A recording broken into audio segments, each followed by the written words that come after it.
friends, I am Kamlesh Parihar, Associate Professor, Civil Engineering Department, Jodhpur Institute of Engineering and Technology, Jodhpur, Rajasthan. Today, in this video lecture, we are going to discuss conjugate beam method. Conjugate beam method is a method of finding deflections in beams. In previous lectures, we have studied double integration method, Macaulay method and area movement method. Now we are going to learn conjugate beam method. First, what is a conjugate beam? A conjugate beam is an imaginary beam, and when this imaginary conjugate beam is loaded with M upon EI diagram, that is bending moment diagram divided by EI of real beam, then the shear force in conjugate beam will give me slope in real beam, and the bending moment in conjugate beam will give me deflection in real beam. So this is the analogy, this is the matching. Okay, so let us understand this method. So what is conjugate beam?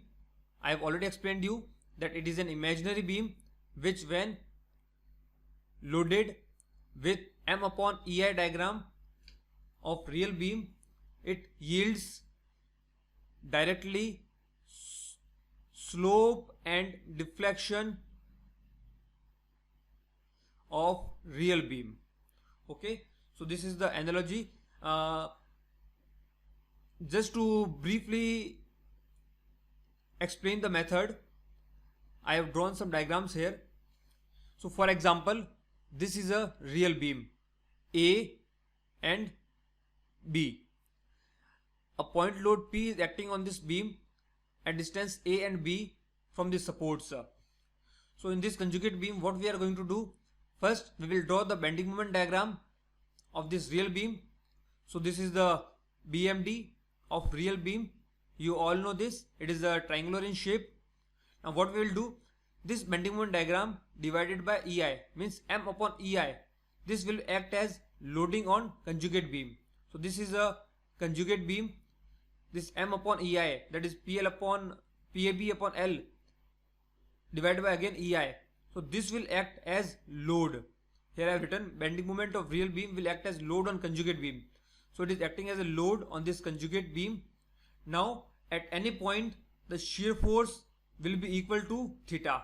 Means if I am taking this point C, then in this beam at C, okay, the slope theta will be equal to shear force of conjugate beam. And similarly, the bending moment in this conjugate beam will be equal to deflection Y, theta C, Y C. This is theta C and Y C. Okay, so this is the procedure in nutshell, in summary. Okay, proceeding further, the same thing I have written here, that the slope of real beam is equal to shear force of conjugate beam. Okay, and again the bending moment of conjugate beam will be equal to deflection of real beam. These are the analogies.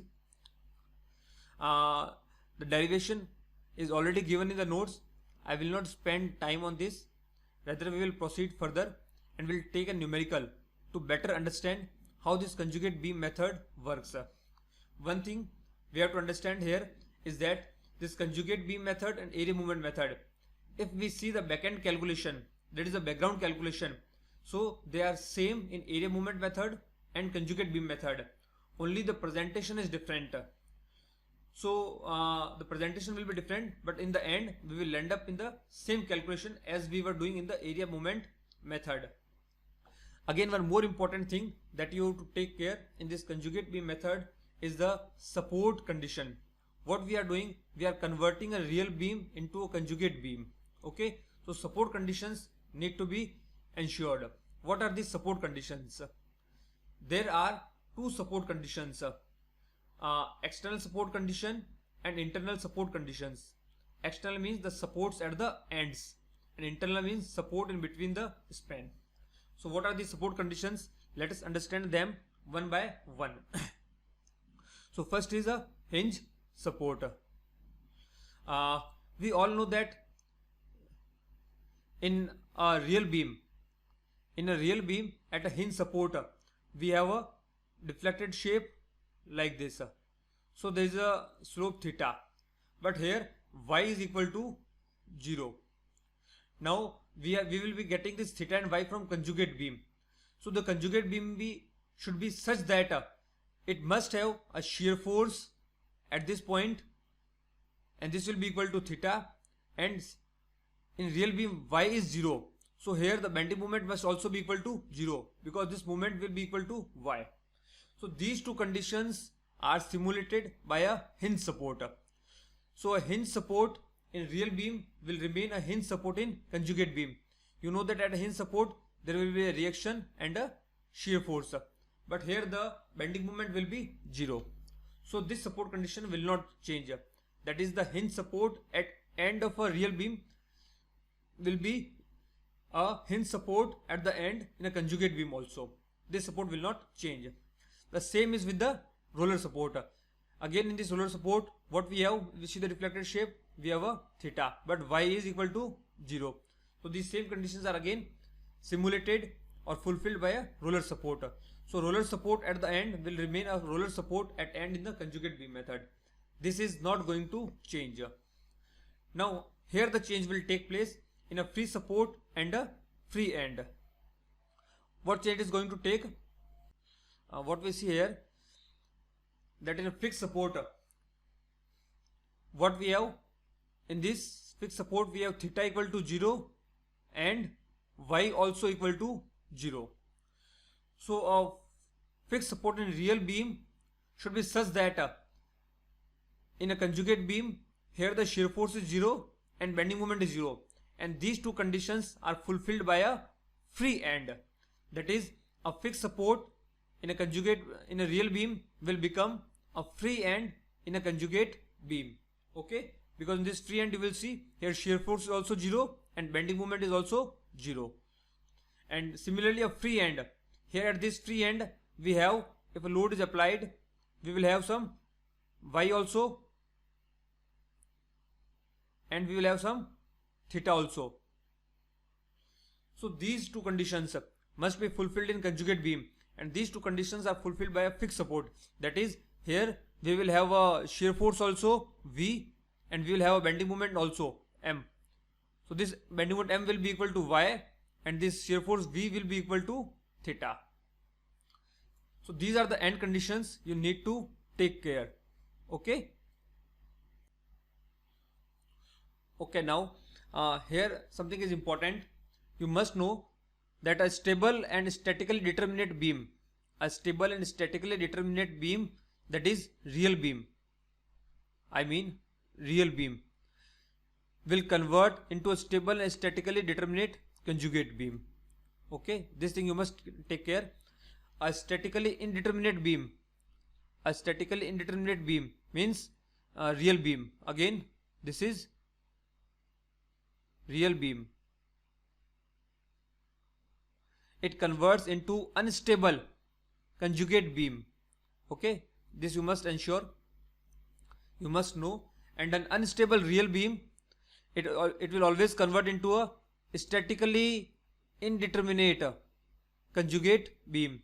So whenever you are getting these conditions, you can understand what type of real beam is. Okay, here I have explained the procedure which I have explained in the beginning.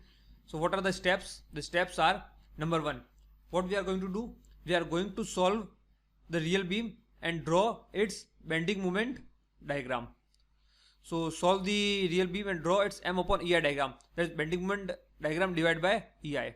Second step will be converting a real beam into conjugate beam. So the conjugate beam will have the same length, but the support conditions may change. The that is a free end will change into fixed end, and a fixed end will change into free end. The roller and pin support will not change.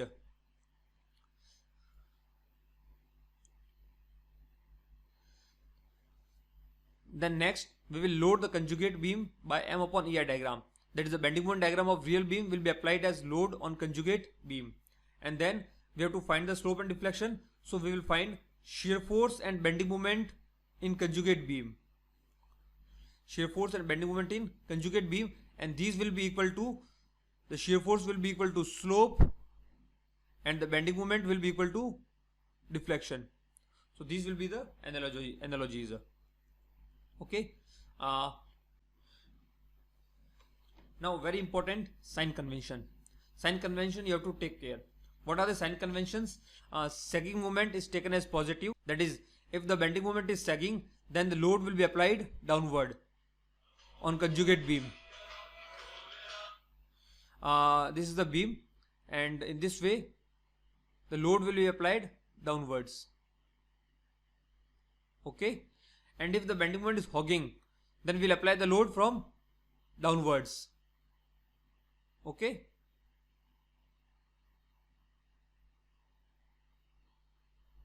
So it is for hog moment, and this is for sag moment. So this you have to take care. Now clockwise shear is taken as positive. It means if shear force is coming out to be positive, theta will be positive. Theta is clockwise. Clockwise shear will give me clockwise theta, and anti-clockwise shear will give me anti-clockwise theta. Okay. So these are the sign conventions that you have to follow. So now let's see an example how this conjugate beam method works. So here I have taken a numerical. There is a cantilever beam A and B, and it is loaded with a uniformly distributed load WKN per meter. EI is constant. We all know that when load will act on this beam, what will happen? The beam will deflect.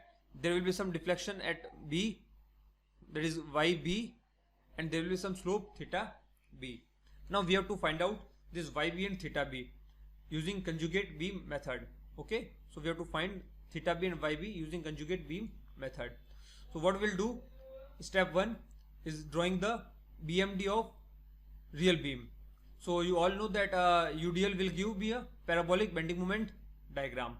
The ordinate at support will be WL square by 2. So this is the bending moment diagram of real beam, and you know that this is hogging, this is negative. This is hogging or negative bending moment diagram. Now what we are going to do next, we will apply this bending moment diagram as load on conjugate beam. And support conditions you all know. Here at A we have a fixed support. So in conjugate beam, this fixed support will convert into a free end, and here this free end at B will convert into a fixed support. This I have explained earlier also. So this is my conjugate beam. Here we see that point A is free and point B has got a fixed support in the conjugate beam as per the procedure explained above. Then this load was hogging, so it is applied upward. So we have to find out the slope and deflection at B. So what we are going to do, I have explained to you earlier. Shear force at B, shear force at B will give me theta B, and bending moment at B will give me YB. So I simply need to find shear force and bending moment diagram. Okay. Values. So what is shear force at support B? Here the support at support, shear force is equal to reaction. So what is the reaction?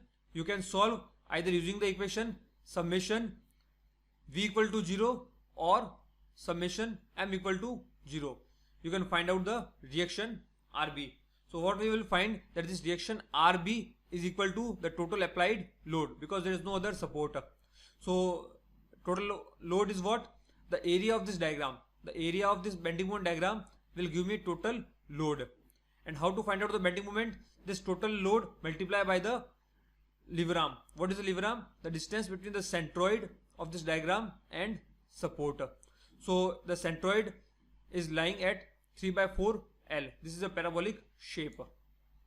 Okay, so we just see here that slope at B is what? Shear force at B, and deflection at B is what? Bending moment at B. I've explained earlier. So what is shear force? The total load. What is the total load of a parabola? 1/3 base into height. So 1/3 multiplied by L multiplied by WL square by 2. So what I have got? Total W, that is WL cube upon 6 EI. This is equal to the reaction RB, and this reaction RB is equal to the shear force. So shear force at B, this shear force at B is equal to what? RB, and we have calculated it is WL cube upon 6 EI. So what we have find out? Theta B at B, theta B is equal to VB equal to WL cube upon 6 EI. Hence we have find out slope. And you can see that this value is same as what we have find out in area movement method or double integration method. Now bending moment at B, what is bending moment? MB is what? Upward force into lever arm. Force is equal to WL cube upon 6 EI. We have already calculated. Lever arm 3/4 L. Just multiply it, and we have got MB is equal to WL की power 4 upon 8 EI. So this is not theta B, this is YB. So YB is equal to MB equal to WL की power 4 upon 8 EI downwards. This is as per the sign convention. Here what we see, that YB, that MB is coming out to be positive. It is sagging. So when MB is positive, it means Y is downward as per our sign convention. And similarly in theta B, what we are finding, that shear force is coming out to be positive. It means theta is what? Clockwise. And here you can see this is my real beam, and when this load will act on this real beam will deflect in this way. Okay, so if I draw a tangent here, at B, and what we see, that the tangent has rotated by angle theta B in clockwise direction. Okay, so this question is solved. If you have any doubts, please ask the question. In the next lecture, we will take one more numerical. This is the numerical that we will take in the next lecture. Okay, thank you very much. Please like and share this video, and if you have any questions, any doubts, please comment me. Thank you.